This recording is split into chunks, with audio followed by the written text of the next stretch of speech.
ఎందుకు ఏడ్చావు సినిమా చూసాక? Emotional cinema because like but like that's not the point. అంటే like ఇవాల్టి వరకు నాకు తెలీదు like Shivaji had a son called Sambhaji and Sambhaji చాలా కష్టపడ్డాడు, టార్చర్ చేశారు ఔరంగజేబ్ అండ్ ముఘల్స్. ఇదంతా నాకు తెలియదు because they never thought us about this in school or in text books.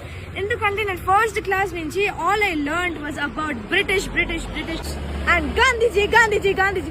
ఎప్పుడు ఏంటి బికాస్ ఐఎమ్ పిస్. ఇప్పుడు ఇదంతా అబౌట్ ఆర్ హిందూ రూలర్స్. నేను ఇలాంటి సినిమాలు చూసి నేర్చుకోవాలా? నేను నేర్చుకున్నాను. I also respect the Indian revolution అలా, but that's not the point. నేను ఫస్ట్ క్లాస్ నేను నేర్చుకుంటుంది అదే అంటిల్ 7th క్లాస్. అండ్ ఈ ఇయర్ 9th క్లాస్ మాకు ఏం నేర్పించారో తెలుసా? About French revolution, Russian revolution, వేరే దేశాల్లో జరిగిన రెవల్యూషన్స్ నేర్పించారు. బట్ ఇప్పటి వరకు చోళాస్ అన్న మరాఠాస్ గురించి అన్న నేను ఇప్పటి వరకు అయితే నా టెక్స్ట్ బుక్ లో నాకు ఆ పేరే వినపడలేదు.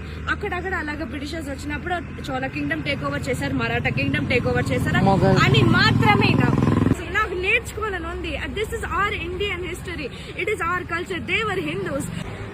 They never taught us about the own Hindus that ruled our world and our land. Why haven't I not learned about Cholas and Marathas? There is nothing in history that I watched in the movies right now.